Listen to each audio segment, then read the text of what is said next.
Huellas en el tiempo.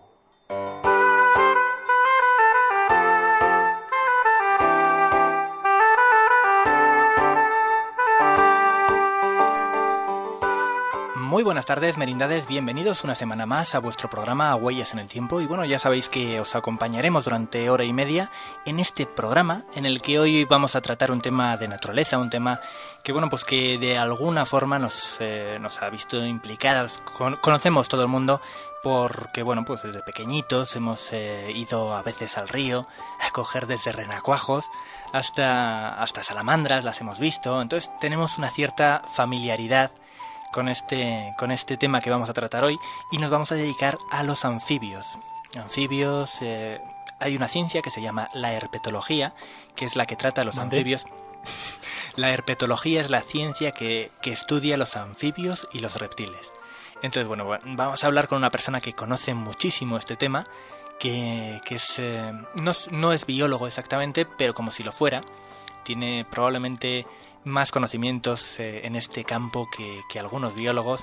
Y bueno, pues estamos hablando de un amigo personal de Rubén Martínez Barbachano, una persona que conocí hace varios años. Y bueno, pues él estudió geografía, es un geógrafo especializado en biogeografía, es técnico en sistemas de información geográfica.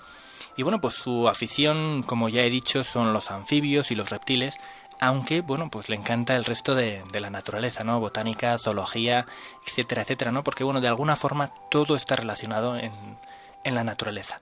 Él es natural de Zaragoza, actualmente trabaja en Segovia, ha trabajado en numerosos sitios de nuestra geografía. Y, bueno, pues lo primero, muy buenas tardes, Rubén. Buenas tardes. Y bienvenido. Gracias. Aquí en la mesa tenemos también a Manuel Pérez Palacios. Muy buenas tardes, Manu. Hola, buenas tardes, merindades y alrededores. ¿Cómo andas de anfibios tú? No ando, sin más. Como pez en el agua. No ando. Ando Vale. un poco escaso.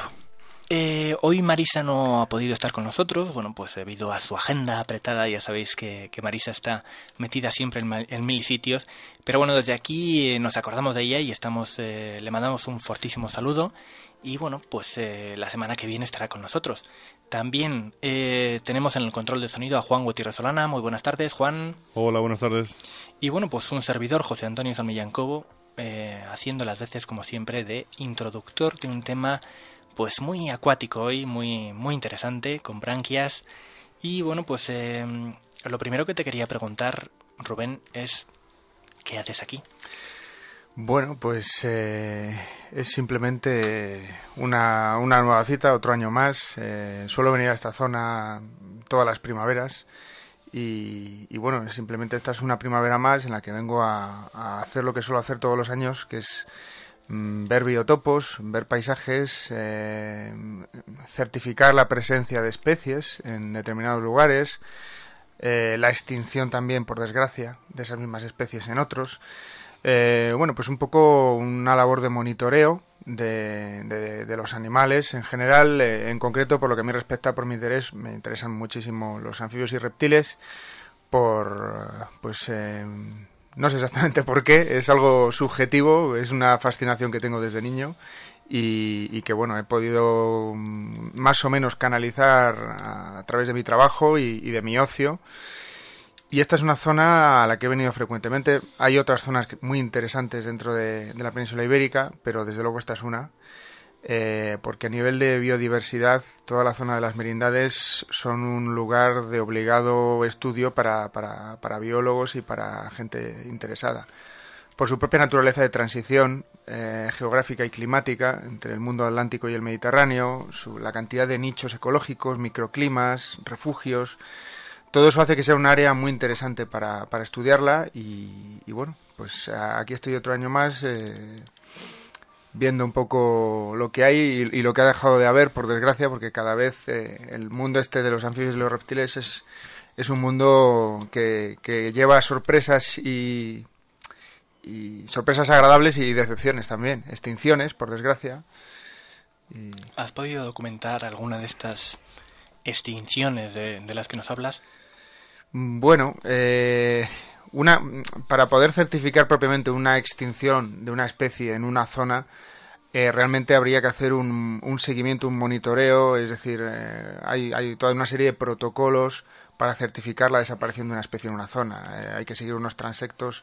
En el caso de los anfibios en concreto, que se puede hacer igual para reptiles, hay que certificar que una especie ha desaparecido siguiendo pues el protocolo este que os explicaba.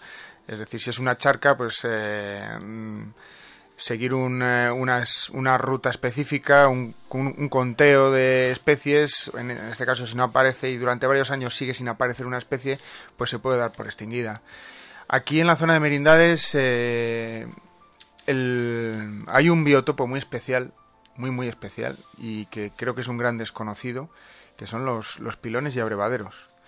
Muchas veces los anfibios, a pesar de ser animales salvajes, y también los reptiles en ocasiones, acuden a masas de agua que son de origen humano.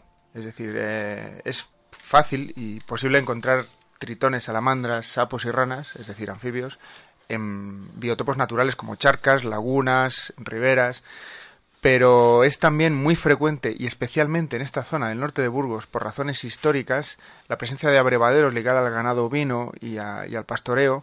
Ha conformado un tipo de hábitat muy especial que son los pilones. Tanto los pilones y abrevaderos como los antiguos lavaderos. Y hay una serie de criterios que si se cumplen, es decir, que estén parcialmente abandonados, que no estén en una zona muy frecuentada por la gente, si se cumplen una serie de criterios, es más que probable que cuando vayamos allí nos encontremos con una sorpresa, como es la presencia de animales que, bueno, no sé si todos habéis visto, si habéis visto alguna vez un tritón, pero especialmente ahora en primavera es un animal muy bonito, es como un pequeño dragoncito, con colores contrastados, con una cresta, suelen tener el vientre de colores muy vivos también. Entonces, la fortuna que se tiene aquí en Merindades es que se cuenta con al menos 4 especies de urodelos, es decir, anfibios con cola, que es uno de los índices de biodiversidad más altos que nos podemos encontrar en la península ibérica. Nos encontramos especies eurosiberianas, alpinas, especies más mediterráneas, a veces conviviendo en un mismo pilón.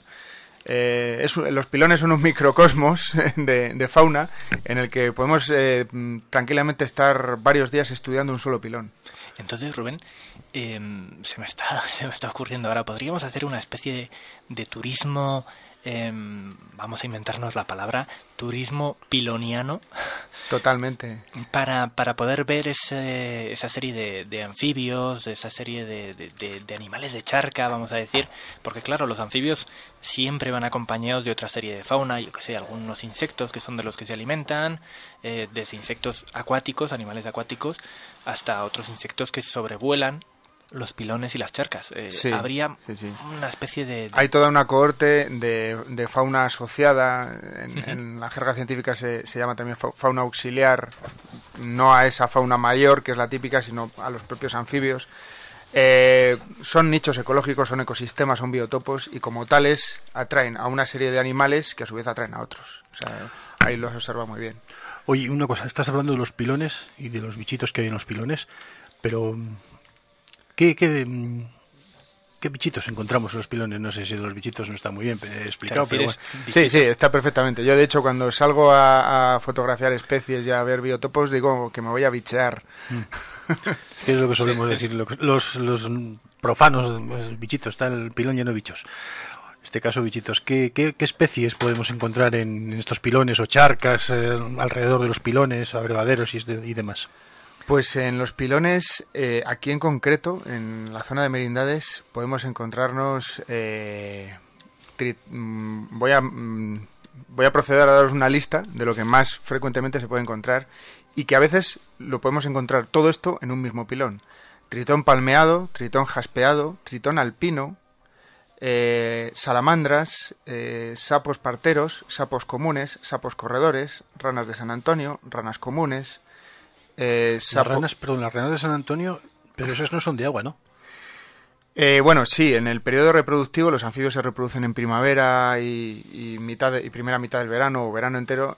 Todos los anfibios, absolutamente todos, acuden al agua. Lo que ocurre es que, como bien dices, algunos son acuáticos, más acuáticos que otros. Es decir, las ranas comunes están siempre en el agua, siempre nos las vamos a encontrar en el agua o en zonas muy húmedas próximas al agua. Los sapos no, los sapos acuden a reproducirse a estos puntos solamente en primavera, y el resto del año los podemos encontrar correteando incluso por los pueblos o los alrededores. Te habías quedado haciendo la lista.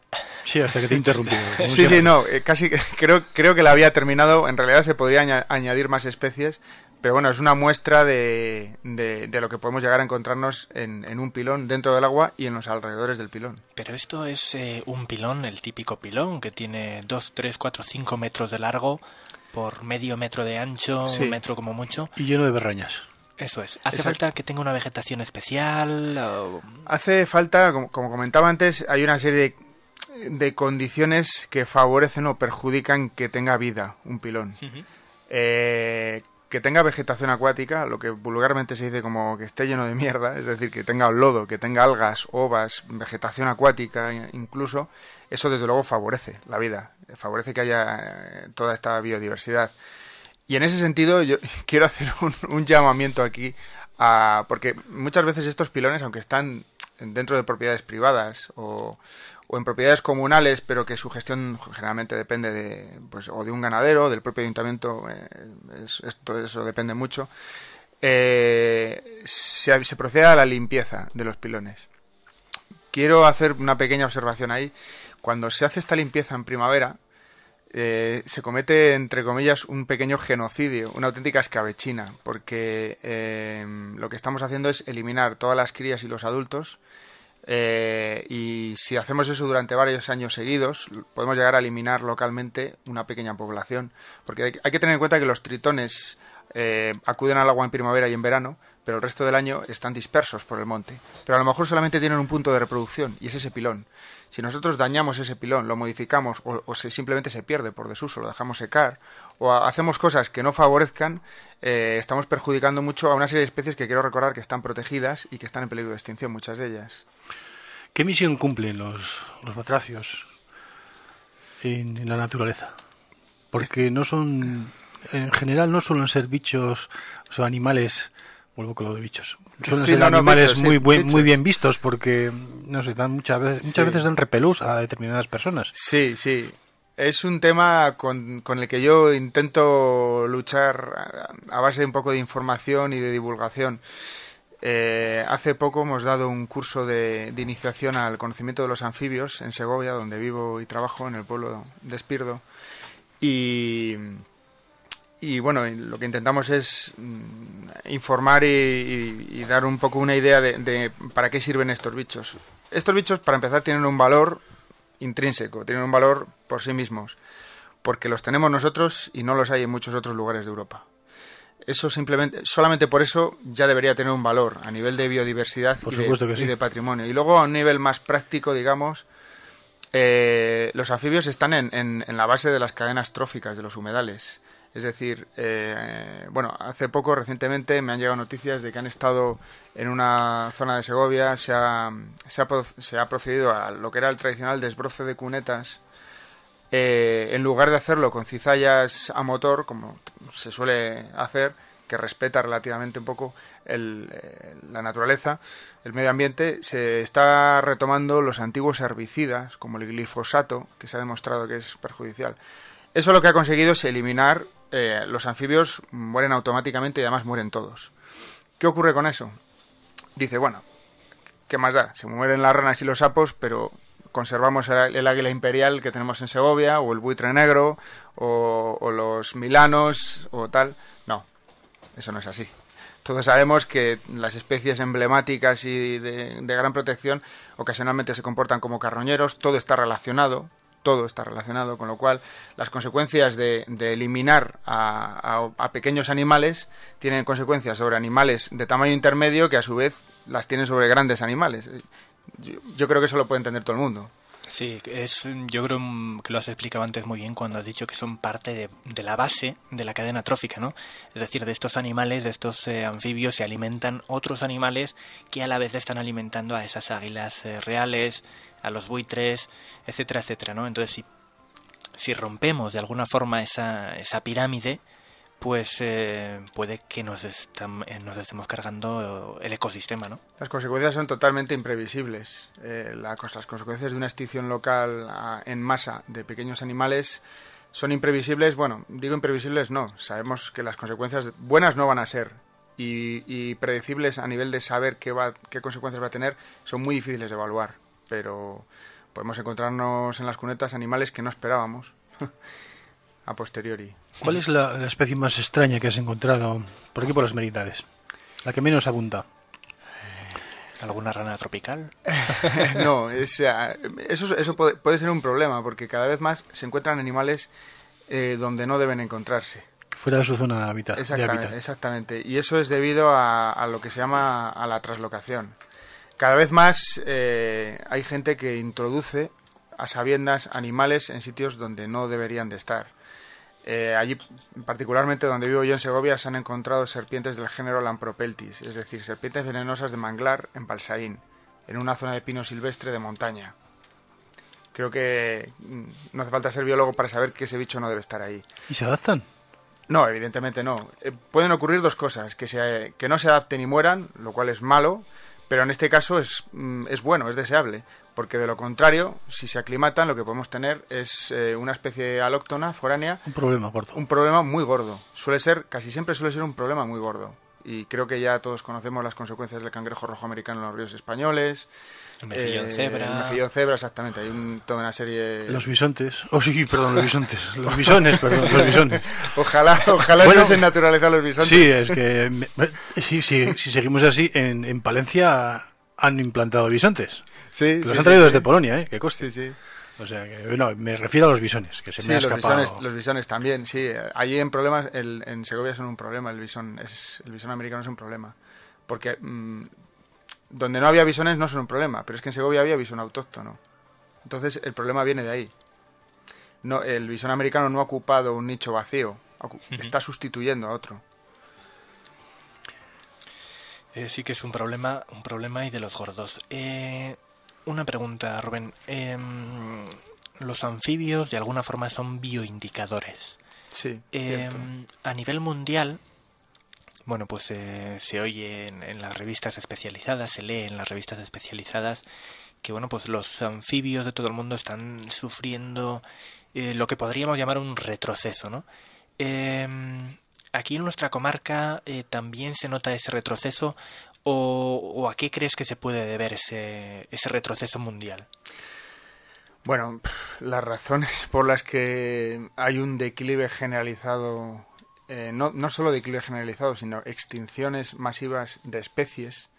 Cuando hablo de especies quiero decir que desaparece una especie, desaparece para siempre, deja de existir, lo cual en lo que nos concierne yo creo que es una tragedia, aunque sea un pequeño sapo. Porque, por ejemplo, el sapo dorado de Costa Rica, que se extinguió en los 90, no se ha vuelto a saber nada de él, se sospechaba que su veneno tenía una serie de principios potencialmente anticancerígenos. Es decir, el propio veneno que tienen algunos anfibios, veneno entre comillas, porque también es otra cosa que quiero aclarar. Hay toda una leyenda negra en torno a los anfibios, las salamandras te escupen, se te cae la piel a tiras, bueno, todo eso son, con todos mis respetos para la cultura popular, son tonterías. O sea, un anfibio para que te cause daño, primero que no son todos venenosos, y los que lo son levemente venenosos. Y además no te inyectan el veneno, como puede ser una víbora, una culebra, sino que el veneno lo tienen en la piel. Es decir, para contaminarte con una... Por ejemplo, la salamandra común es tóxica, sí. O el sapo. O el sapo, son tóxicos los dos. Pero ¿cómo? ¿Tóxicos a qué nivel? Pues al nivel de que si tú le manejas, le coges, ni siquiera muerden, no hacen nada. La piel tiene una serie de alcaloides que son irritantes, entonces si luego tú te llevas las manos a los ojos o a la boca, pues te vas a llevar un susto porque se te va a irritar muchísimo. Pero es temporal, no es algo grave y realmente hay que ser un poco cazurro, por así decirlo, para tener problemas. Hay que comerse una salamandra para ir al hospital por ella. O sea... Oye, sobre las salamandras, cuando éramos pequeños, yo me acuerdo que íbamos a los pilones o a los abrevaderos donde bebían los animales, y ahí era su sitio habitual, sí. su vivienda habitual. Y se comentaba que dice, tú tirabas una salamandra al fuego y que no ardía. Sí. Yo eso, vamos, ahora que estás aquí tú, sí. Voy a quitarme esa espinita de encima que lleva muchos años clavada. Eso no, por supuesto, yo creo que... Por supuesto tú no lo has probado. Pero tú has oído... eso por descontado. Has oído también esa historia, ¿no? Sí, la he oído. En torno a las leyendas estas, la verdad es que tengo que confesar que son bonitas, aunque no tienen sin ninguna base científica, evidentemente. Nosotros nunca hicimos una barbaridad de esas. Pero... Mejor porque hubieseis visto cómo se quema una salamandra. O sea, realmente nada más, no hay nada, no tiene ningún... Esta leyenda, sospecho yo, y no sé si me corregirá algún experto seguramente, que se debe a que muchas veces se echaban troncos y tocones de madera directamente a quemar en hogueras ya preparadas, se echaban grandes tocones de madera, y lo que ocurre es que las salamandras, todos los anfibios buscan para esconderse sitios húmedos, pueden ser debajo. Cuando no están en el agua, es decir, en los pilones, en las charcas o lagunas, están en tierra pero en sitios húmedos, buscando siempre la humedad y el frescor. ¿Esto qué incluye? Pues por ejemplo, los tocones de haya o los tocones de roble, los tocones de árboles que conservan humedad, a veces hay salamandras dentro. Si tú eso lo echas a una hoguera, pues evidentemente la salamandra, la pobre, va a salir despavorida corriendo diciendo ¿qué es esto? Pero se va a quemar, no va a sobrevivir. La otra leyenda, que si se echaba una salamandra a un pilón se contaminaba y luego la gente moría, pues bueno, evidentemente esto se debía a que el agua no era potable, la gente moría por diarrea o por septicemia, vete a saber tú por qué, pero evidentemente una salamandra no contamina un pilón. Es más, las salamandras, si están en pilones es porque el agua está limpia. Los anfibios no sobreviven a la contaminación porque tienen una piel permeable, húmeda y lisa, que absorbe todo, la piel de los anfibios. Entonces son muy sensibles a la contaminación. Eso puede estar relacionado con lo que te preguntaba antes. Sí, los bioindicadores. Hay aquí en la zona norte de Burgos no hay ninguna especie, digamos especialmente. Hay una especie de salamandra que se llama la salamandra rabilarga. Es un endemismo y solamente la encontramos en Asturias y Galicia. Es un animal muy muy extraño, porque es extraordinariamente alargado, parece una angula, pero aquí en el norte, bueno, digamos que esa sería la más extraña, pero no la más extraña por sí es la que tiene más valor. Aquí en el norte de Burgos encontramos una cantidad de especies viviendo juntas que no encontramos en otras zonas de España. Es más, si nosotros cogemos cualquier guía de anfibios y ponemos a buscarnos, muchas veces se nos ofrece información generalizada de dónde se encuentra una especie generalmente. Se dice, por ejemplo, una especie bellísima es el tritón alpino. Es un tritón que ahora en época de celo es azul por arriba, con grandes puntos negros y por debajo rojo anaranjado, con una banda azul añil por los lados. Es un animal increíblemente bonito, si llegamos a poder observarlo. Ese animal se dice que vive en alta montaña, en lagos glaciares, en los picos de Europa. Bueno, pues aquí, en el norte de Burgos, lo encontramos en pilones, incluso en medio de los pueblos. Es una cosa increíble que se da en pocos lugares de España. Por supuesto que es un bioindicador y un valor en sí mismo para poder observar estos pequeños animales. Nada, pues está claro, tenemos que ir viendo los pilones de nuestros pueblos a ver si están llenos de vida. Has descrito muy bien el tritón. Descríbenos una salamandra porque muchos conocerán cómo es una salamandra, pero no todo el mundo conocerá lo que es una salamandra. Explícanos cómo es una salamandra, su tamaño, sus colores. Ya nos has descrito dónde viven, pero su forma y de qué se alimentan, qué es lo que hace una salamandra. La salamandra es un animal muy interesante porque es otro bioindicador.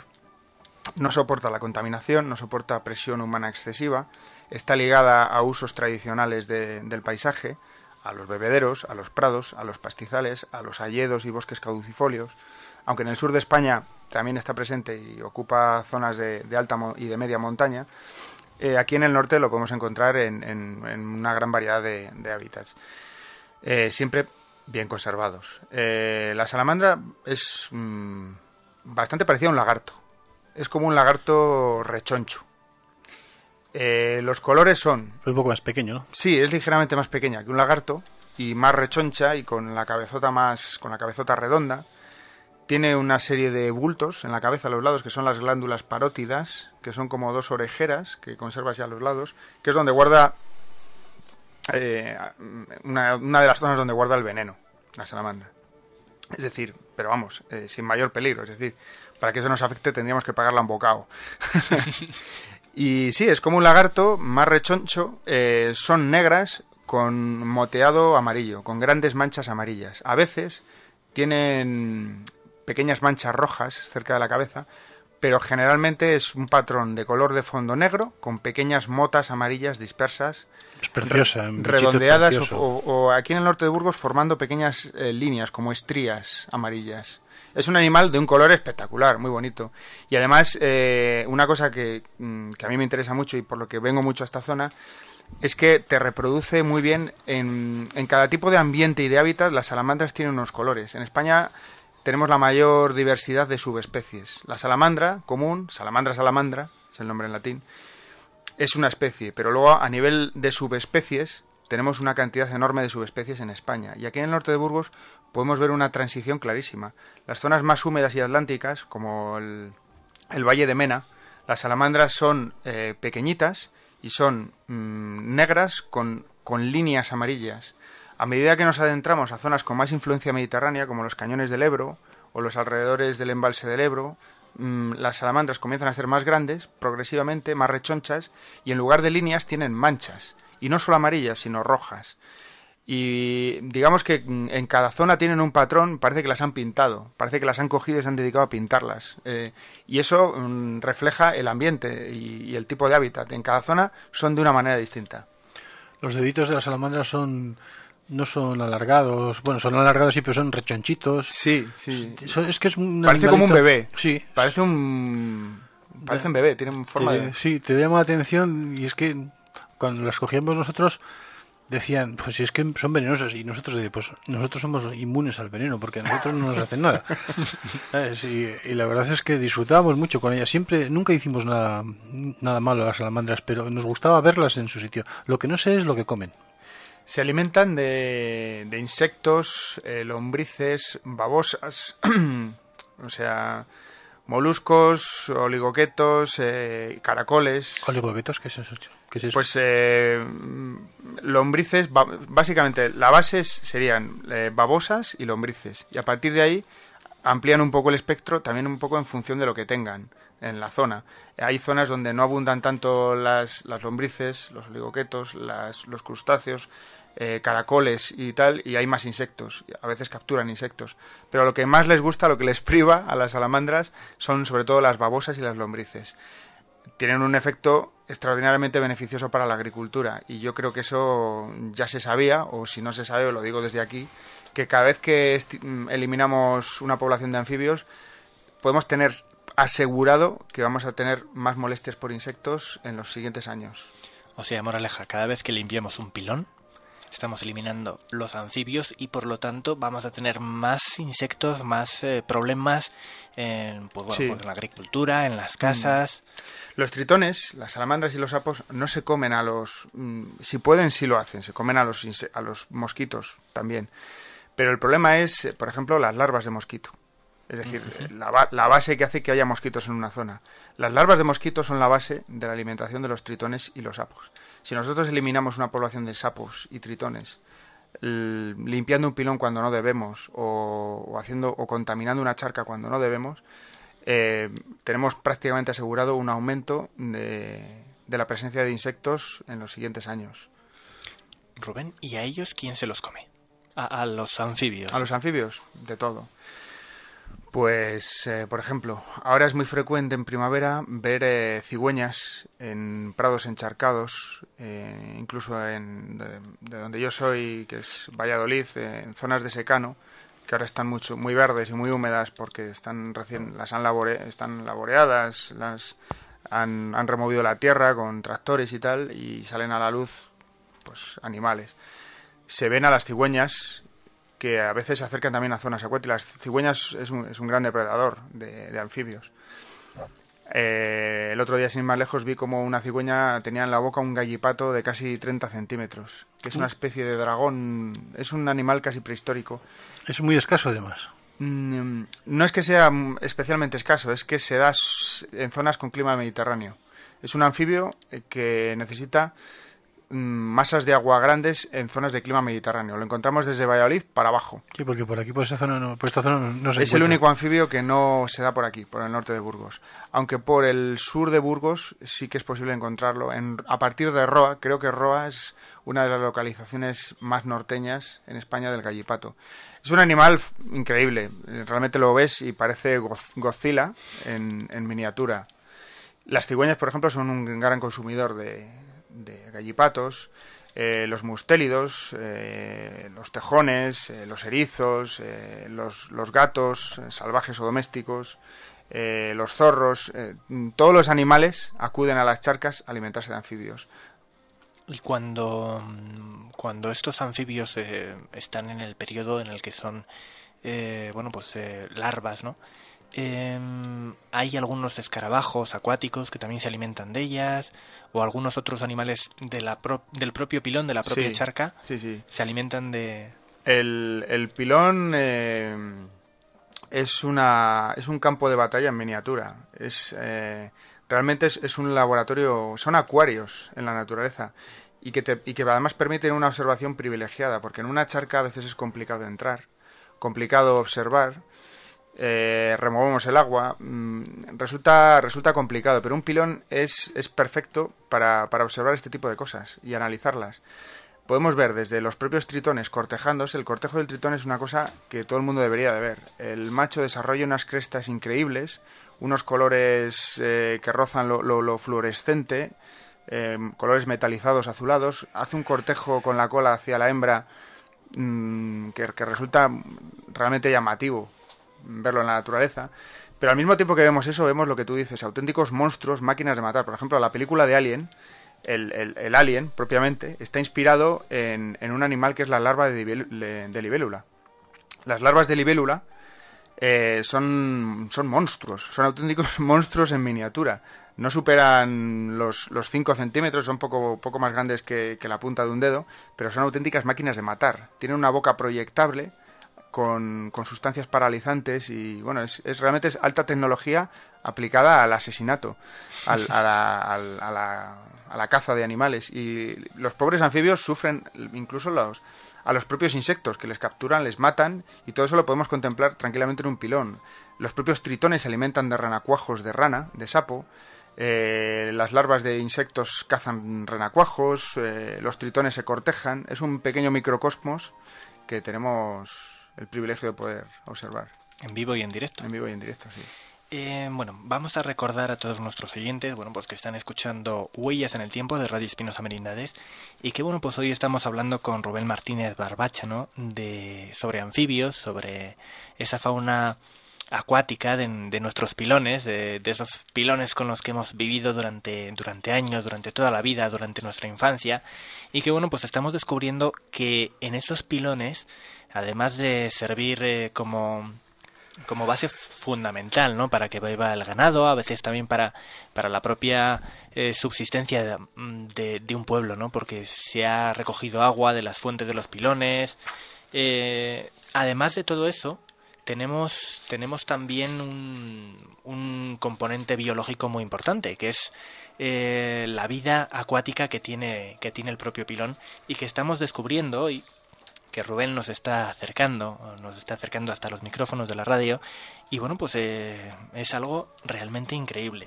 A mí me gustaría preguntarte, Rubén, que lo tenía por aquí apuntado, si estos anfibios normalmente son fieles al mismo punto de reproducción, es decir, que si año tras año los anfibios van al mismo pilón a reproducirse, o pueden cambiar.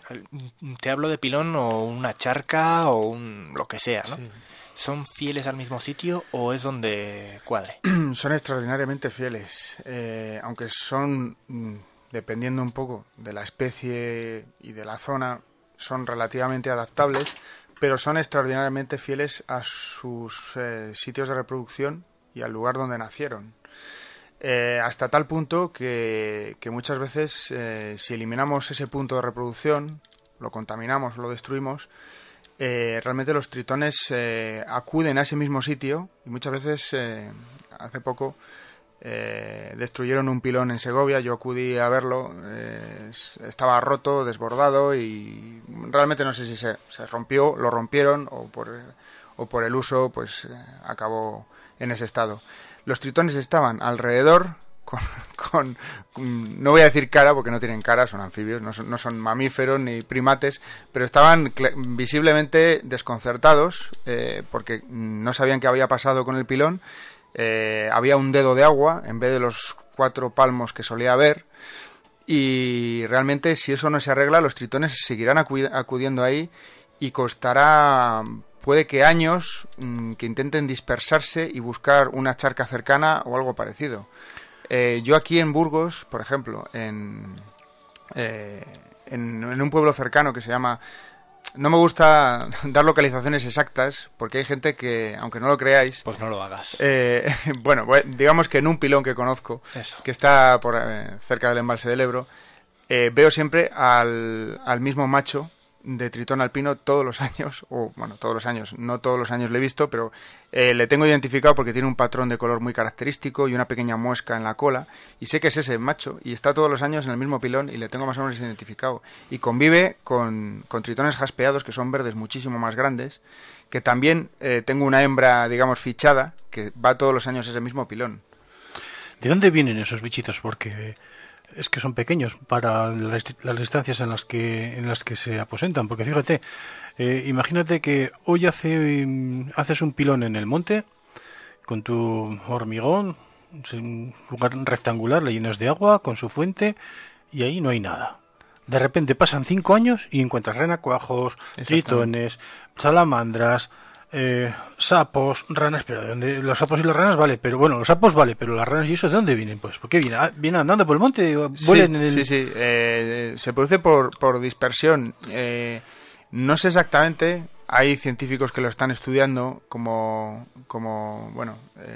es como colonizan una cosa de esas. Francisco Javier Diego Garrasilla, un herpetólogo de renombre a nivel del Estado en España, ha estudiado muy al detalle este tipo de cosas en Cantabria, en la reserva de Saja. Y no está lejos de aquí, ¿no? No está excesivamente lejos, no. De hecho, en el puerto de Palombera, la gente que quiera ver salamandras las va a tener que esquivar con el coche, porque salen a cientos y a miles por el propio puerto de Palombera. Y bueno, aquí no estoy desvelando ningún secreto porque realmente hay carteles de aviso para que la gente no corra por la noche, sobre todo en noches templadas y lluviosas ahora en primavera, porque hay miles de salamandras atravesando muy torpemente y despacio la carretera, atravesando, porque claro, esa carretera atraviesa un hayedo, con lo cual hay salamandras. Y los tritones se dispersan, tardan años en colonizar, tienen querencia por pilones y puntos de agua o charcas que están abandonadas, que no tienen presión de gente, por sitios un poco despoblados. En todos los alrededores del embalse del Ebro, cualquier pilón que vayamos, si no está en el medio del pueblo, sino un poco apartado en las afueras, vamos a ver como mínimo 2 o incluso 3 especies de tritones muy diferentes entre sí conviviendo. Qué interesante. Estaba pensando ahora, Rubén, que bueno, pues cuando yo era pequeño me acuerdo que iba aquí al campamento de Espinosa y al lado del río, bueno, pues simplemente muchas veces te bastaba levantar una piedra para encontrarte lo que en aquel momento llamábamos lagartijas de agua. Sí. Tenían el vientre como anaranjado, Sí. El color era marroncito, quizás un poco más claro. Hoy en día, no sé, hombre, imposible no creo, pero es difícil verlas. Sí.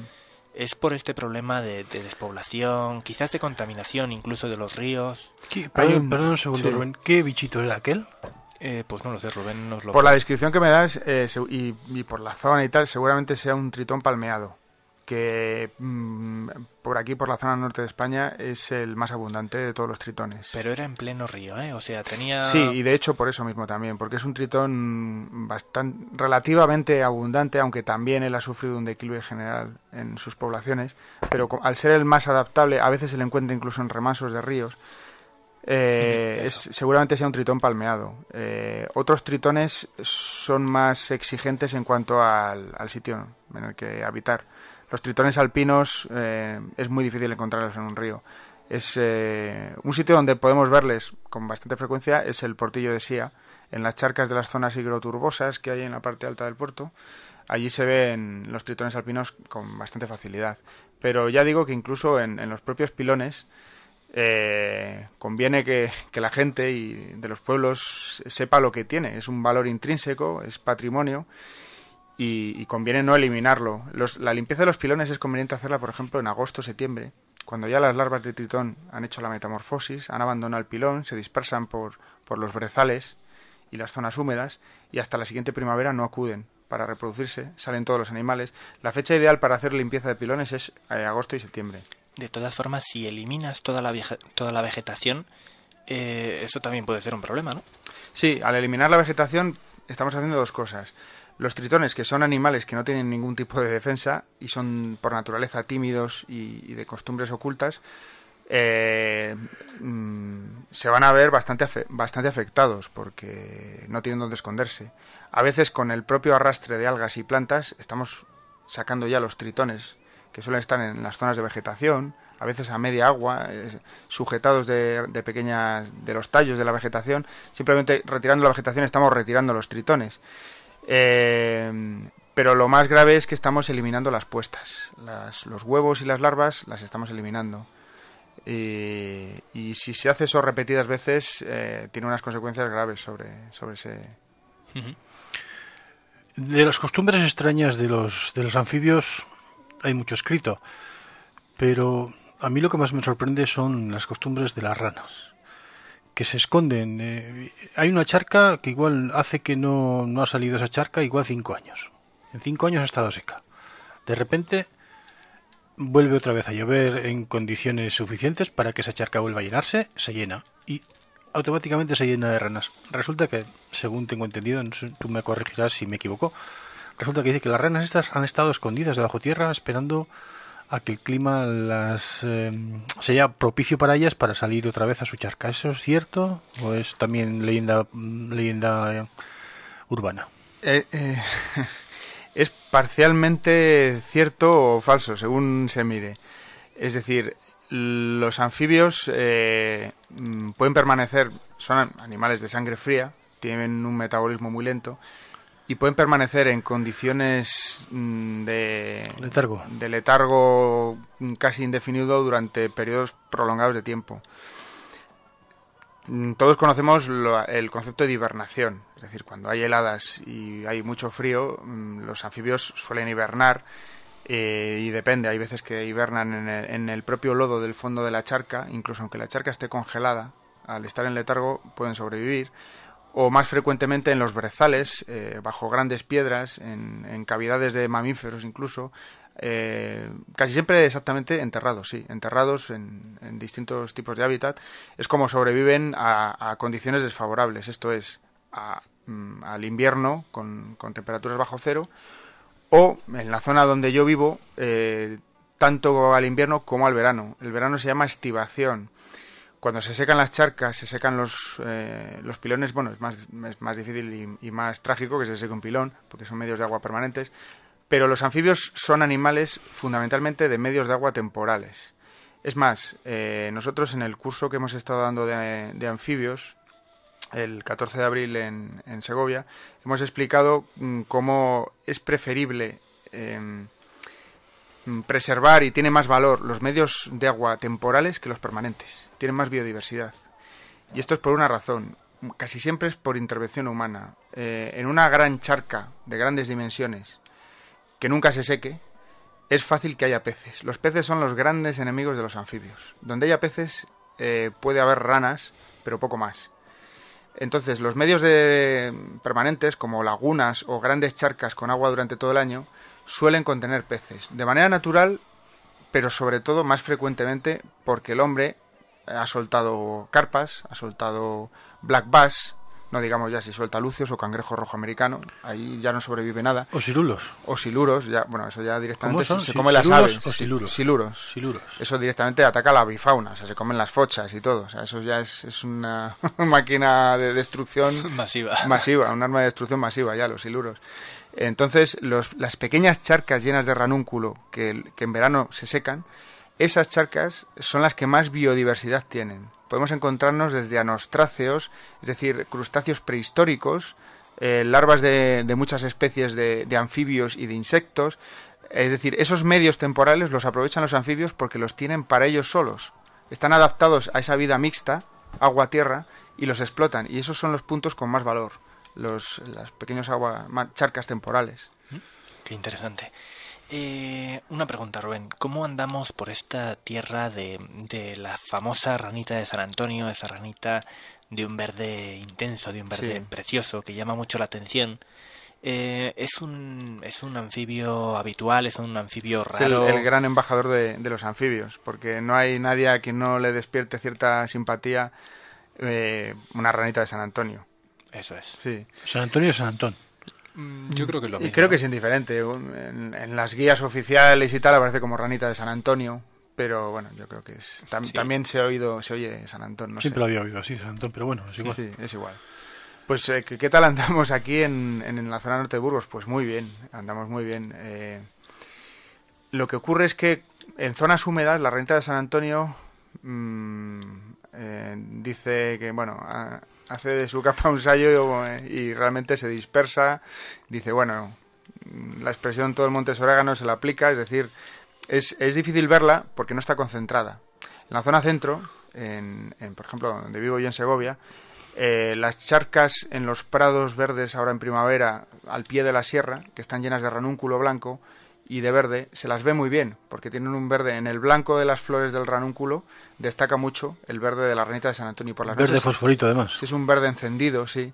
Se las ve muy bien en este tipo de sitios. Aquí, al estar más dispersas, es más difícil encontrarlas, pero son poblaciones fuertes y que realmente yo me atrevo a decir que es una especie que no está amenazada. Así como los tritones están bastante amenazados, la ranita de San Antonio yo creo que no lo está, y la podemos encontrar fácilmente, por ejemplo, en cabañas de Virtús, en prados encharcados, no en el propio embalse del Ebro, sino en las zonas higroturbosas que rodean el embalse, encharcamientos someros. Y en Ayadales.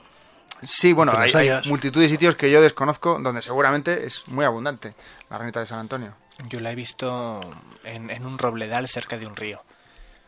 ¿Sabes? O sea, que me imagino que ocupe un poquitín pues todos los hábitats que pueda, ¿no? La ranita de San Antonio tiene predilección por los pequeños puntos de agua de elevada calidad. Es decir, ¿ríos incluso también? No. La ranita, es el típico ejemplo de anfibio que no va a los ríos. Son charcas, pilones. Son pequeñas. Los pilones, cuando se desbordan y tienen una zona encharcadiza, allí se ven a veces. Uh-huh. Pero sobre todo en pequeñas charcas con mucha vegetación y una duración efímera, o sea, con un hidroperiodo corto. Pequeñas charcas que a partir de junio ya están secas, pero que ahora en abril, en marzo, abril, mayo, conservan ranúnculos sobre todo, berros, vegetación. Esas charcas, lo que pasa es que la ranita de San Antonio, para verla bien hay que verla de noche. Y es más... ¿Por qué? Porque casi todos los anfibios son nocturnos. Podemos verlos de día, pero la manera de garantizar verlos y en abundancia es de noche. Las salamandras solo las vamos a ver de noche. A lo mejor te puedes encontrar una de día en un día lluvioso. Cuando llueve a veces aparecen de día, pero es raro, es mucho más frecuente. De hecho, por eso pasan tan desapercibidos los anfibios, porque son estrictamente nocturnos, salvo la rana común. La rana común, que es uno de los anfibios, de los escasos anfibios que habita ríos, también, porque la vemos en los ríos, la rana común, esa es diurna y nocturna, es indiferente. Pero el resto de anfibios, los sapos, los sapos tritones y salamandras, los vamos a ver de noche. Uh-huh. ¿Qué más especies de ranas, de sapos tenemos por aquí que podamos ver? El sapo común, ese sapo así enorme, que da tanto asco a mucha gente, ¿no? Sí, da tanto asco y es el más útil y beneficioso de todos para la agricultura, precisamente porque es grande. Yo tengo dos en mi jardín. Tengo dos y pues, más majo de todo. Pues déjalos ahí porque te están librando de escarabajos, escolopendras, tábanos, moscas, cucarachas, se lo come todo. Podemos encontrarnos desde el sapo común, el bufo, el sapo grande. Perdóname la interrupción, sí. Rubén. Es el insecticida que ha puesto Manu en su jardín. Totalmente. Claro. Ecológico 100%. Eso es. Insecticida natural. Nosotros lo decimos, mi compañero David, de Tenada del Monte, con el que hemos hecho el curso, e insistimos en el concepto de insecticida natural. El sapo común es el mejor insecticida natural que hay. Uh-huh. Otras especies bonitas o curiosas que podemos encontrarnos, pues si vamos a zonas con más influencia mediterránea, por ejemplo, en el páramo de Masa, o en zonas de altiplanicie, no sé si el páramo de Masa pertenece a Merindades o está allá afuera. Un poco sí, no mucho, pero bueno, la zona de los Altos. Sí. Pero eso no es el páramo de Masa. Bueno, pero es también zona... lindante al páramo de Masa. Bueno, pero ecosistemas parecidos al páramo de Masa que estén cerca, por ejemplo, en Sotoscueva creo que hay también altiplanos kársticos. Sí. Sí. Pues en zonas así aparentemente inhóspitas que se encharcan un poco, podemos encontrar una cantidad asombrosa de anfibios y son completamente distintos a los que vamos a encontrar en hayedos y robledales. En estas zonas tenemos, por ejemplo, el sapo corredor. Es un sapo mucho más pequeño que el sapo común, rechoncho, como una bolita, pero con unos colores muy bonitos.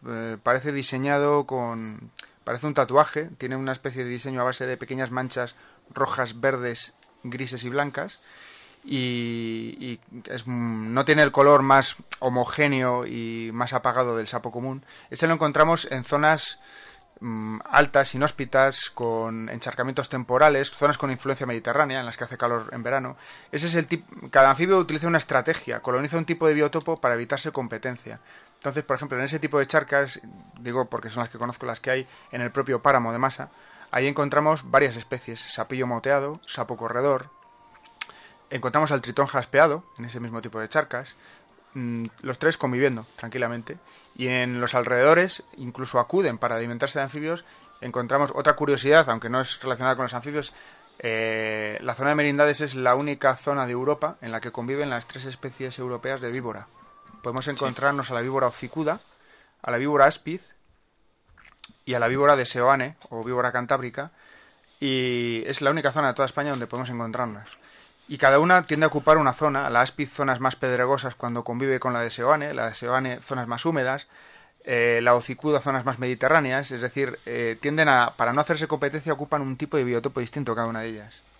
¿Y con los anfibios pasa eso? Y con los anfibios pasa lo mismo, sí. Tengo una pregunta que no sé si vuelvo entre la pata, pero ando ahí un poco perdido. ¿Batracios y saurios o sauros es lo mismo o no? Batracios serían los anfibios y saurios serían los reptiles. No tiene nada que ver. No tiene nada que ver. Bueno, concretamente, además, saurio sería dentro de los reptiles los saurios, es decir, los lagartos y lagartijas. Aunque son bien parecidas a las salamandras y a los tritones, no tiene nada que ver. No tiene nada que ver. Son animales más evolucionados, son diferentes. Tienen escamas, no tienen una dependencia del agua, como los anfibios.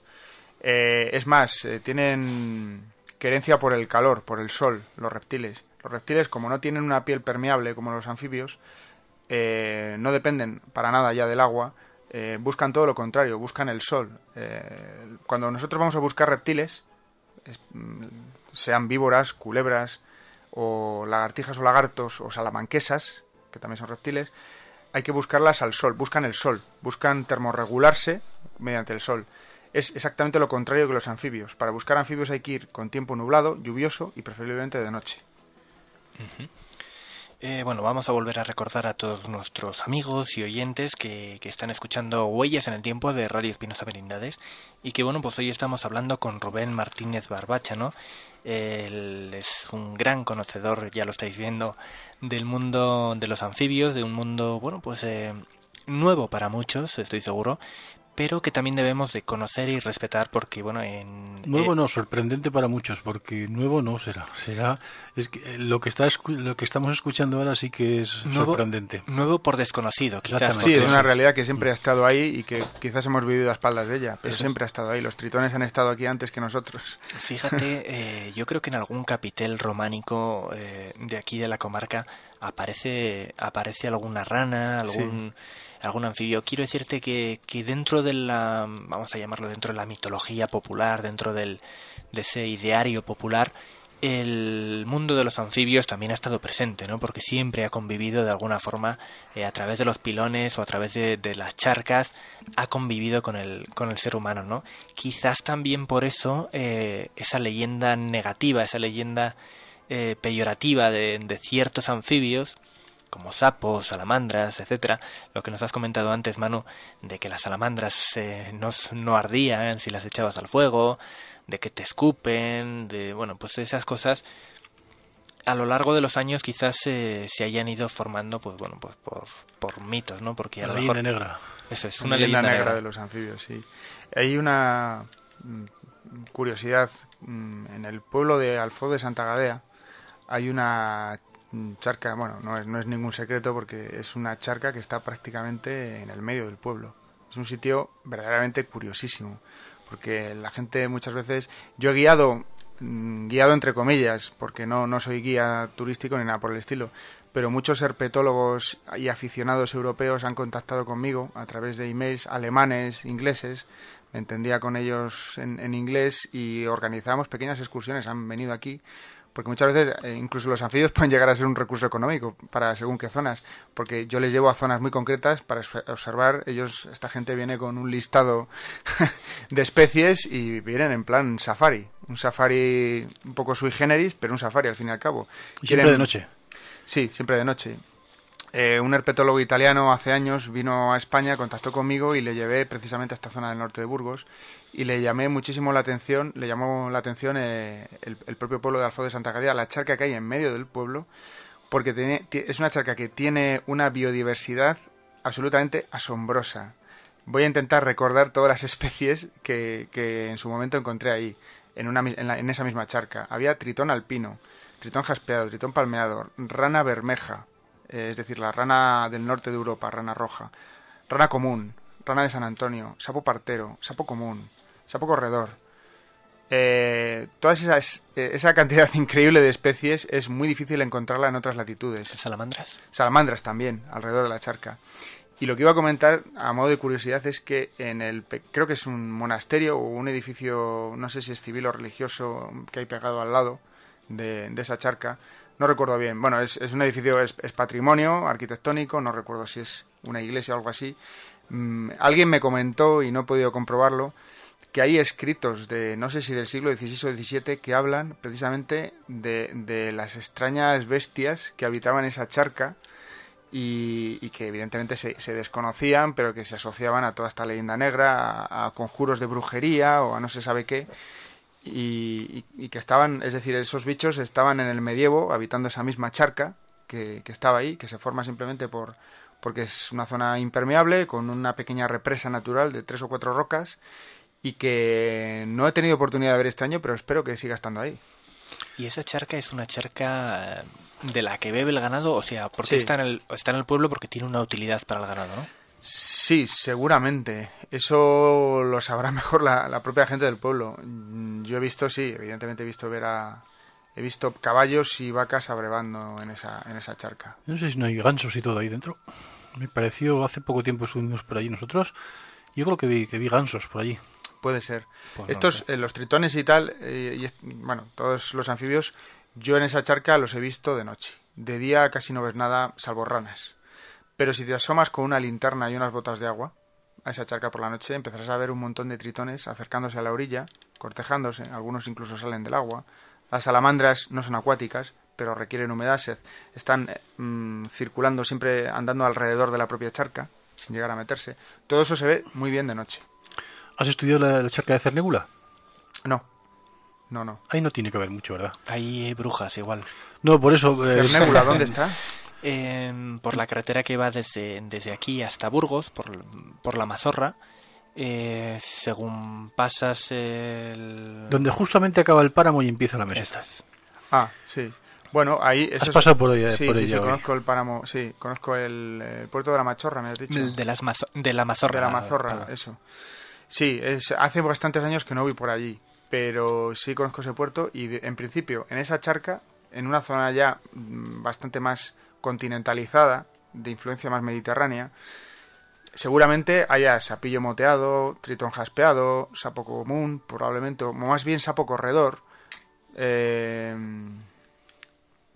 Realmente habría que verlo, pero en principio tiene condiciones para albergar esas especies. Una pregunta del libro, ¿no? Supongo. ¿Cómo respira un anfibio? Porque, bueno, al estar habituado tanto a tierra como al agua, ¿qué diferencias tiene en cuanto a la respiración, por ejemplo, con un pez o con un mamífero? Bueno, cuando son larvas, los anfibios, es decir, un renacuajo de rana o un renacuajo de tritón o un renacuajo de sapo... ¿Son diferentes? O de salamandra, sí. Los renacuajos de... Los anuros son los anfibios sin cola. Los anuros son sapos y ranas. Y los urodelos son los anfibios con cola, es decir, salamandras y tritones. Las larvas de los urodelos, salamandras y tritones, son básicamente, así a grandes rasgos, versiones en pequeño de los adultos. Pero un renacuajo de rana no tiene nada que ver con una rana, lo sabemos. Los renacuajos, sobre todo en sus estadios iniciales, todos hemos visto el proceso de metamorfosis, las patas traseras creciendo, la cola se reabsorbe, pero en sus primeros estadios un renacuajo de rana y de sapo no tiene nada que ver con un adulto. Pues esa diversidad, digamos, la vamos a poder observar en las charcas. Y las larvas, la diferencia con respecto a los adultos es que tienen respiración, son peces, básicamente. Tienen respiración branquial y cogen el oxígeno del agua en el que viven. Sabemos, por la propia metamorfosis, hace que de adultos comiencen a respirar aire, los anfibios. Pero no lo respiran en su totalidad de los pulmones. Tanto las salamandras como los sapos tienen que tener la piel húmeda, y eso tiene una explicación, y es que respiran tanto a través de los pulmones como de la propia piel. Por eso necesitan cierta humedad. ¿Cuánto dura? ¿Cuánto Sí. dura la transformación? Ya que te has puesto con lo de las ranitas y todo esto, ¿cuánto dura la transformación de un renacuajo desde que sale del huevo hasta que se convierte en rana? Pues depende, como todo, de varios factores. Perdona, Generalmente en 2 meses... Rubén, esta es del libro, pero de primerito de párvulo. Sí. No, pero está bien porque mucha gente lo desconoce, no sabe, ve renacuajos y a lo mejor se piensa que se transforman en un día. Esto no es así. Es un proceso relativamente lento que depende de factores ambientales, incluso de factores humanos. Me explico. Generalmente en 2 o 3 meses, un renacuajo que vemos en un pilón o en una charca, en 2 o 3 meses se ha metamorfoseado ya en rana o sapo, que son versiones en miniatura, son de apenas unos centímetros, muy chiquititas, de los adultos. Digo depende de la temperatura, porque evidentemente a más frío, más tardan en realizar la metamorfosis, los renacuajos.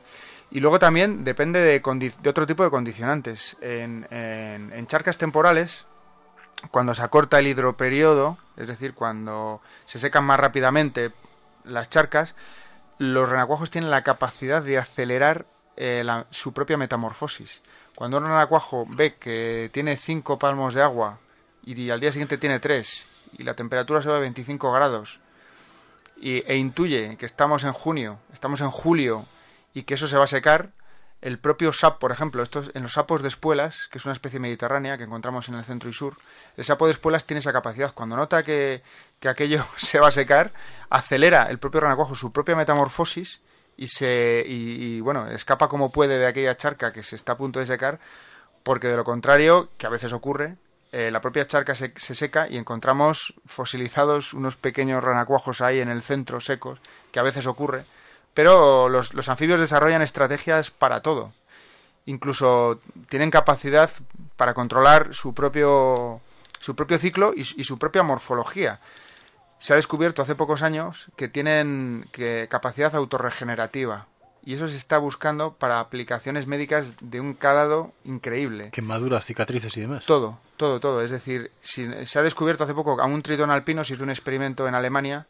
En Alemania el tritón alpino se comporta como especie de llanura. Aquí en España tenemos que ir a zonas de media o alta montaña para encontrarlo. En Alemania allí se hizo un experimento con un tritón alpino y se le cortó una pata. Bueno, pues lo que sabemos de las lagartijas, si se las corta la cola se les regenera sola. Pues el tritón se le autorregeneró una pata, pero una mano, es decir, con los 5 dedos, que es Pero es que no es solo una pata. Después se ha descubierto que son capaces de autorregenerar órganos complejos como un ojo, lo cual es increíble. Son los únicos animales capaces, digo, los tritones como en general todos los anfibios, con capacidad para autorregenerarse, para generar órganos complejos como un ojo. Qué increíble. La verdad, ¿de qué se alimenta, Rubén? ¿De qué se alimenta un renacuajo? Tanto de salamandras o de cualquier rana, sapo. Sí. Los renacuajos son un poco los basureros, depende. Los renacuajos de tritón y salamandra son depredadores. Se alimentan de insectos, sobre todo de larvas de mosquito y de larvas de otros insectos. Pero los renacuajos de anuros, es decir, de anfibios sin cola, ranas y sapos, son grandes basureros y carroñeros de los pilones. Se alimentan de detritos orgánicos, de vegetación acuática en descomposición, incluso de restos de animales, pero también de la propia vegetación, de las algas, es decir, de materia orgánica en general. Estoy recordando ahora mismo, permíteme, Manu, hace ya unos cuantos años recuerdo pasear por un pueblo de aquí de la comarca y bueno, pues no sé, me imagino, no recuerdo exactamente, creo que era primavera, ver una especie de explosión de renacuajos. No eran renacuajos, eran ranas, mini ranas, vamos a decirlo así, ¿no? Eran unas ranitas de, no sé ni siquiera si llegarían a 1 centímetro de largo, plenamente formadas, ya no eran renacuajos, pero avanzando por la calle. Era una especie de, como la isla esta de los cangrejos que hay, me parece que en el Pacífico, sí, en el Índico, sí. no sé exactamente, que avanzan en un momento determinado y lo colapsan todo y tenías que ir andando esquivándolos. Pues, sí, con un cuidado terrible, ¿no? Porque si no andabas con cuidado las ibas pisando. Sí. ¿Eso es algo habitual? ¿Es algo que se produce esporádicamente? Esto, volviendo un poco al tema de la leyenda negra de los anfibios, que no todos son historias.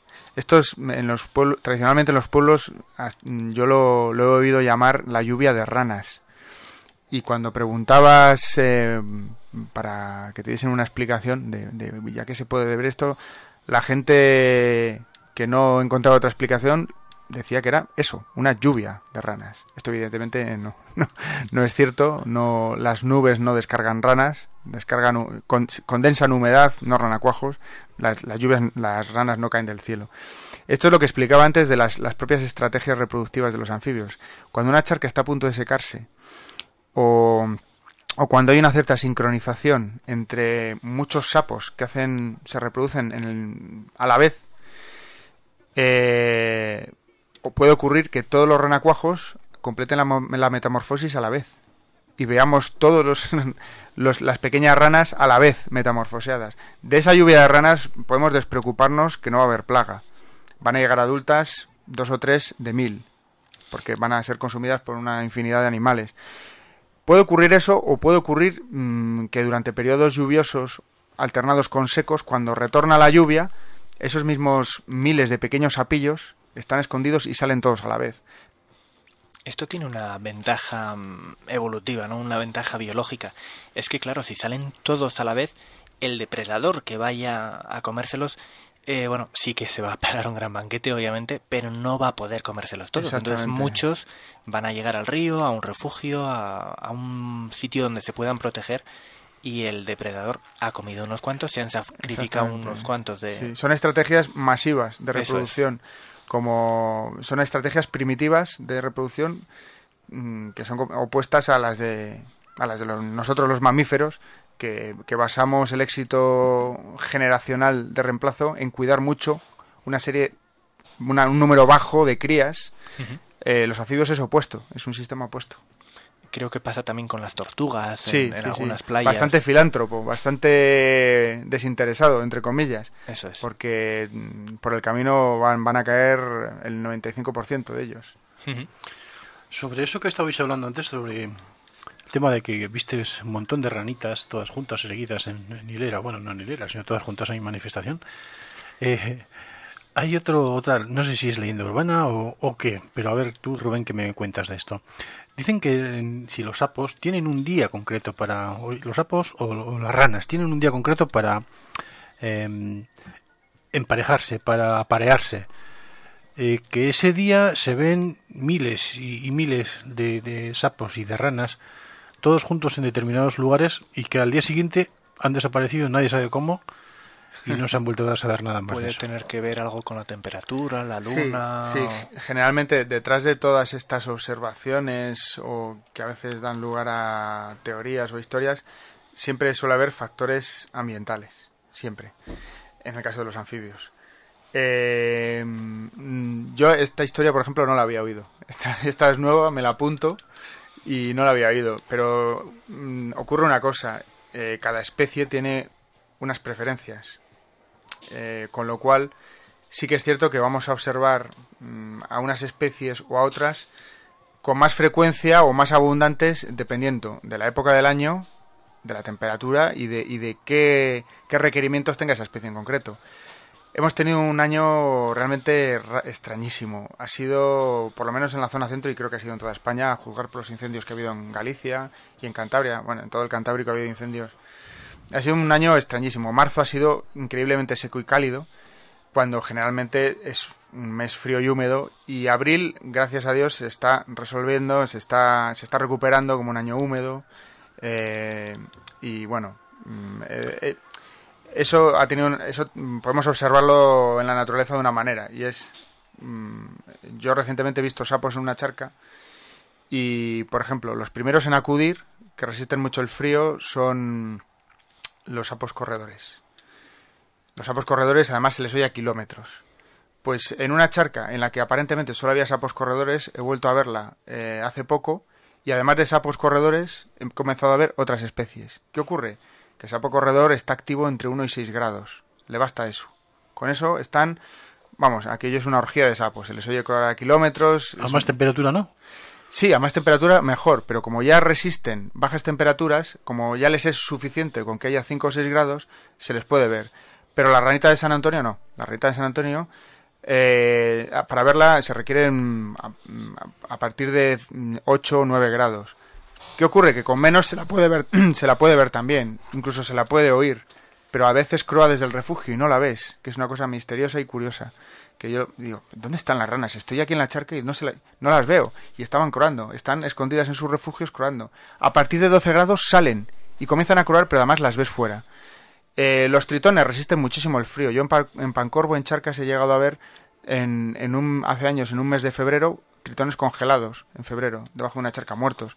Porque se habían adelantado tanto que la charca se heló y murieron. Entonces, cada anfibio tiene unos requerimientos. Anfibios, algunos requieren más temperaturas más cálidas y humedad, otros soportan mejor el frío, depende.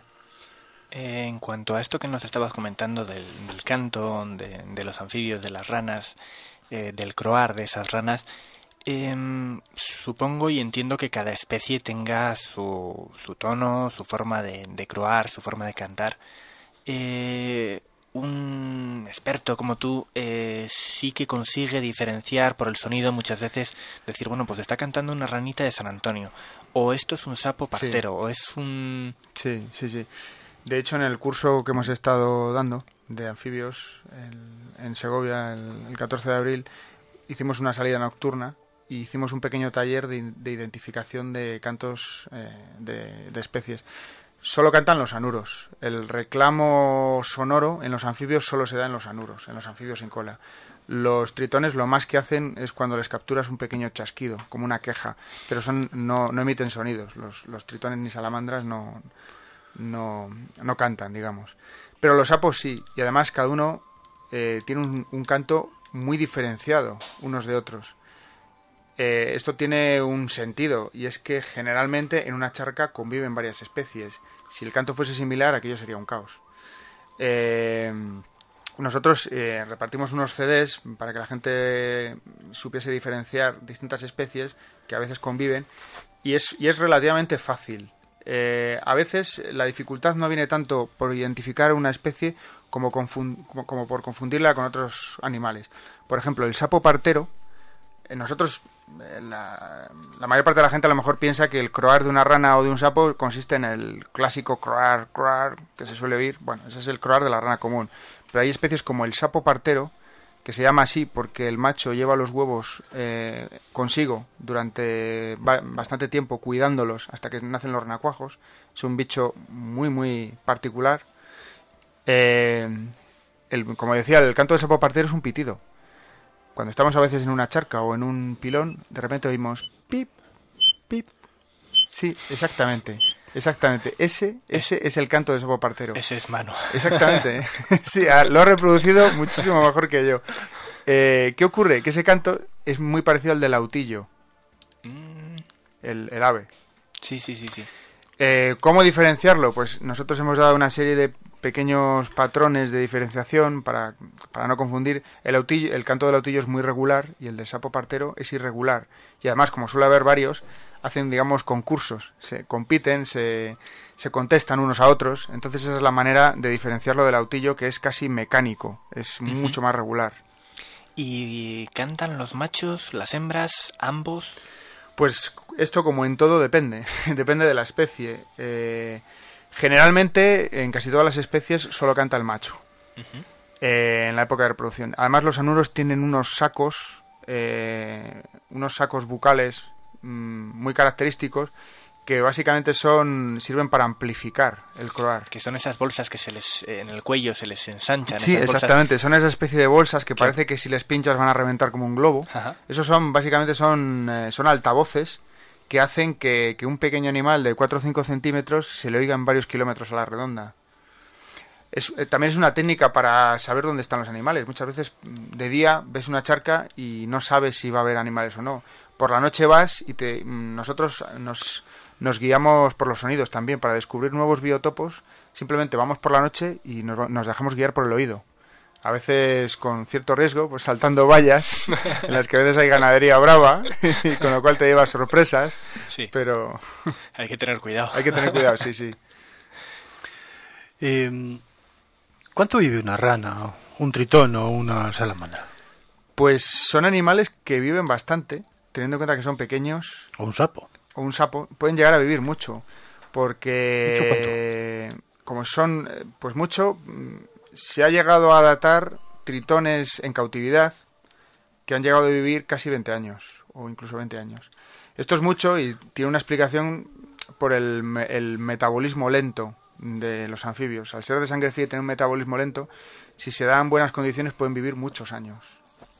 Yo estoy convencido que con condiciones óptimas pueden vivir bastante más de 20 años. ¿Y un sapo? Un sapo también puede acercarse a esa cifra. Depende de la especie y del ambiente. En ecosistemas muy inhóspitos tienen una vida más corta. Por ejemplo, hay tritones en Doñana. Se ha descubierto una población enana de tritón jaspeado en Doñana. Son tritones muy pequeños. Tienen una vida muy corta porque es un medio muy inhóspito. Están esperando allí, en lugar de hibernar, estivan. Es decir, en cuanto llegan las lluvias de otoño, en el clima mediterráneo típico, los anfibios, la primavera lo que es aquí la primavera de los anfibios, en estos sitios lo es el otoño. Esos en medios inhóspitos y difíciles, secos y calurosos, que tienen pocos meses de invierno o de lluvias para desarrollar el ciclo reproductivo, estos tritones tienen una vida más corta y además son enanos, son mucho más pequeños. Pero en general viven bastante. ¿La rana también puede vivir 20 años? Sí, las ranas pueden llegar a vivir 10, 15 años, depende, pueden llegar a vivir mucho y se hacen muy grandes. Además, los anfibios, como son animales de sangre fría, no dejan de crecer mientras vivan. No tienen un metabolismo como el de los mamíferos. O sea que una rana de 20 años va a ser gigantesca. O sea que, por ejemplo, Esto pasa con las culebras. Las culebras, que es otro animal que defiendo yo desde a capa y espada, porque regula las poblaciones de roedores, son raticidas, en este caso, no raticidas naturales. Las culebras, antaño, por lo menos en la zona donde vivo yo en Valladolid, que son zonas de secano cálidas, allí la biodiversidad, cuanto más calor y seco sea, más biodiversidad de reptiles sueles tener. Es al revés. Las clásicas culebras bastardas, que supongo que todos hemos conocido, hace muchos años que ya no se ven estos culebrones de 2 metros y pico en los alrededores de los pueblos, que por lo menos allí, en el centro de Castilla, eran tradicionales. Esas culebras pueden tener muchísimos años y tienen unos efectos muy beneficiosos porque, por ejemplo, por lo menos en el centro de Castilla tenemos actualmente un problema grave con los conejos. Como hemos alterado el ecosistema tanto, tenemos un verdadero problema con los conejos. Hay plaga de conejos. Pues la gente no sabe, cuando mata una culebra, que está matando un animal que es capaz de comerse 10-15 gazapos de conejo en pocas semanas. Es decir, es un elemento fundamental para regular ciertas plagas de roedores. Y que también la perdiz culebrera, el águila culebrera... La perdiz culebrera. No, sí, te digo que esta tarde estoy yo fino. Has mezclado, ahora ahí sí que has mezclado esta tarde estoy yo fino. Churras con merinas. Churras con merinas y con bisontes. Ya te digo. La perdiz, el águila culebrera también nos llamará motes si matamos muchas culebras. Bueno, el águila culebrera tiene un papel, desempeña una función y está ahí. Es decir, tiene un efecto mucho menos dañino en las poblaciones de culebras que los atropellos. Los atropellos son la gran escabechina. Se sospecha que en general tanta hostilidad y tanta persecución hacia los reptiles y especialmente hacia las culebras está haciendo que disminuya de manera general el tamaño de los individuos. Tranquilamente a principios de junio, si uno va por carreteras locales de Segovia, Valladolid o Ávila, en zonas de pinares, zonas arenosas, zonas cálidas en verano, tórridas de hecho, puede encontrarse decenas de culebras atropelladas. Eso hace muchísimo más daño que 50 águilas culebreras juntas, que... No, si yo no decía lo de las águilas culebreras porque hagan daño, al revés.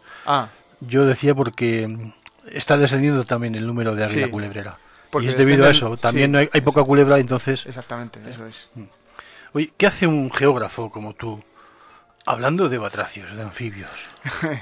Bueno, pues esto es un buen ejemplo de lo que se suele llamar de formación profesional. Hoy tanto que de formación. De formación profesional. De formación, sí. Hombre, se podría pensar que no tiene nada que ver, pero yo quiero pensar que tiene bastante que ver.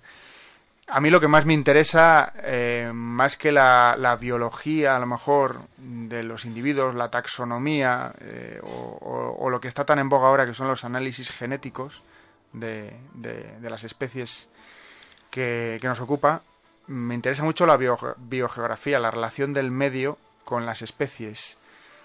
Las zonas límite que ocupan ciertas especies, las zonas óptimas de ciertas especies, eso tiene relación directa con la geografía, y que es propiamente mi campo profesional. Una de las cosas que estamos haciendo, o que estoy haciendo a nivel particular, yo trabajo en un proyecto que se llama Carto Rural, como bien conoce José, pero a nivel particular me he empeñado en intentar hacer un pequeño proyecto paralelo con David, de Tenada del Monte, en Segovia, que es el proyecto de microreservas. Estamos georreferenciando todas aquellas localizaciones que tenemos para hacernos una idea de la representatividad geográfica, es decir, qué zonas ocupan, qué zonas no ocupan determinadas especies, cuáles están amenazadas y cuáles no, a nivel territorial, y sobre todo, una cosa que estoy haciendo y que está cada vez más en boga son los corredores ecológicos o corredores biológicos. Es decir, tratándose de animales pequeños como estos y que muchas veces están muy localizados, son muy locales, es decir, una charca o un pilón a veces está separado varios kilómetros de otra charca y otro pilón. Se ha demostrado que la manera de proteger es la conectividad de ecosistemas. Nosotros estamos haciendo pequeños corredores, elaborando corredores en base a las localizaciones para, por ejemplo, limitaciones, afecciones o limitar determinado tipo de actividades que puedan ser perjudiciales en esos corredores, aunque entre un punto y otro no haya nada. Construir una carretera, hacer un camino, hacer un vallado puede fragmentar, que es el problema que tienen estos animales. Se están extinguiendo en todas partes y en España también por la fragmentación. La fragmentación del hábitat es lo que está acabando con los anfibios. Yo tenía por aquí una pregunta que era, ya nos queda muy poquito tiempo, pero quería saber qué podríamos hacer nosotros a nivel de usuario, vamos a decir, para la conservación de los anfibios, ¿no? O qué debiéramos de dejar de hacer que hacemos mal. Sí, buena apreciación, porque va casi más encaminado hacia lo segundo que has dicho que a lo primero. Dejarlos en paz. Vale. Eso es muy simple, ¿no? Dejarlos en paz. Es bastante simple, sí. Hoy hasta yo lo entiendo. Eso como primer consejo creo que es bastante útil. Pero dejarlos en paz significa, evidentemente, no matarlos, por descontado, pero también significa dejarlos en paz, entiendo yo que es dejar que se reproduzcan en paz. Es decir, evitar, sobre todo, introducir especies exóticas. Cuando estamos hablando de charcas, jamás introducir peces, jamás introducir cangrejos en charcas. Ni la tortuga de Florida famosa. Ni la famosa tortuga de Florida. No introducir especies en zonas que no contienen de manera natural esa especie. Incluso en soltar tencas o carpas, que son especies autóctonas, no tienen que estar en charcas. Están en ríos, están en embalses, en pantanos, pero no en pequeñas charcas o en pilones. Ahí no debe de haber peces. No soltar especies exóticas. No limpiar los pilones en primavera, intentar hacerlo en otoño, por ejemplo, o en invierno. En esta zona preferiblemente en invierno. Es decir, intentar limpiar los pilones en diciembre, en enero, es perfecto, porque a partir de febrero ya podemos incluso ver a los tritones trepando por las paredes para meterse en el agua. Entonces conviene hacerlo en esa época. Conviene tener cuidado en la conducción cuando estamos atravesando, por ejemplo, un hayedo. No sé, son pequeñas cosas que marcan la diferencia. Antes has hablado del puerto de la Palombera. Según bajamos del puerto de la Palombera, la parte izquierda de la carretera normalmente están cargadas de agua. Hay mucha agua en esas. Sí. Y abajo está, no sé si conocéis, un pueblo de los más bonitos de Santander, Bárcena la Mayor. Sí, ¿Tú conoces? Sí, ¿Tú conoces? No. Pues es uno de los pueblos más... Un pueblo precioso, sí. Pero bueno, por eso, o sea que en esa zona hay cantidad de... En esa zona tenemos salamandras en toda esta zona. En todo el norte de Burgos, toda la cordillera cantábrica, en ambas vertientes, tenemos salamandra. Lo único que ocurre en el puerto de Palombera es que es increíblemente abundante, porque es una carretera no excesivamente transitada, no soporta un tráfico elevado y atraviesa una zona de gran valor ecológico y un hayedo. Las salamandras tienen una querencia extraordinaria por los hayedos. Allí donde hay hayedos tendremos salamandras seguramente. Pero bueno, tenemos salamandras igualmente en zonas que no son hayedos, en zonas incluso sin vegetación, con brezal, por ejemplo, toda la zona del Valle de Valdevezana, Arija, todos los alrededores del embalse del Ebro, zonas en las que el pastoreo por razones históricas se han deforestado, aunque tenemos cerca el monte Ijedo, que es una gran masa forestal, pero en zonas incluso deforestadas tenemos salamandras. Entonces, bueno, desde aquí sí que podemos invitar a todos nuestros oyentes a que conozcan mejor a los anfibios, pero que los respeten, ¿no? Que aprendan a respetarlos porque, bueno, como hemos ido descubriendo de la mano de Rubén, tienen un papel muy importante en la naturaleza como insecticidas naturales y como a veces controladores de plagas, ¿no? Sí. Entonces, bueno, pues sí que podemos invitar a todo el mundo a que lo conozcan, que es la base fundamental para aprender a amar algo y a respetarlo. No sé si tenéis algo más que comentar. Tenemos poquito tiempo, ¿no? Sí. Solamente una pregunta. ¿Por qué no has escrito nunca un libro? Eso es que te lo he dicho antes, te he preguntado antes a micrófono cerrado, pero sí que me ha extrañado que sabiendo lo que sabes no hayas escrito algo relacionado con esto. Pues no, es una buena pregunta. Me podría escudar en la Lo del falta hijo de y el tiempo. árbol, lo del hijo y el árbol no te lo pregunto. Eso es más complicado todavía. Pero bueno, no sé. Realmente soy muy autocrítico y exigente con lo que debería de ser un trabajo parcialmente científico, que es lo que me gustaría publicar algo, aunque también podría ser algo simplemente divulgativo. Este compañero mío, David Martín Carretero, ha publicado un libro muy bueno que se llama Charcas, las charcas como microreservas y puntos de biodiversidad, publicado por Caja Segovia, por la Obra Social. Y realmente yo me consideraría capacitado, pero tendría que tener tiempo y bueno, ganas y encontrar el momento para hacerlo, pero no lo descarto. O sea que es algo que se puede dar, ¿no? Se podría dar, sí. Quizás a un nivel más local, pero sí. Uh-huh. Bueno, no sé si tienes algo más que preguntar, Pues Manu. sí hay, pero el tiempo, ¿no? ¿Tenemos tiempo? Sí, el Esa tiempo es la pregunta siguiente. El tiempo es el que hay y ya se nos va. No sé si tú tienes algo más que añadir. Simplemente decir que a la gente que le interese un poco este mundo y que tenga curiosidad y que vea la belleza de estos pequeños animales, tiene varias páginas web. Hay una que se llama vertebradosibéricos.org, donde se puede observar. Hay varios blogs, como el de Tenada del Monte, de mi compañero David. Yo no tengo todavía un blog de anfibios, pero tenemos una asociación que se llama Grupo Herpetológico Segoviano, que en breve tendremos un blog propio en el que iremos contando todas estas curiosidades y observaciones, e incluso desarrollando trabajos a nivel local de puesta en valor de puntos con anfibios. Y ahí en esa página, Rubén, sí que os pueden hacer llegar un correo electrónico y decir, bueno, pues es que yo he visto esto, o ¿por qué pasa esto? Sí.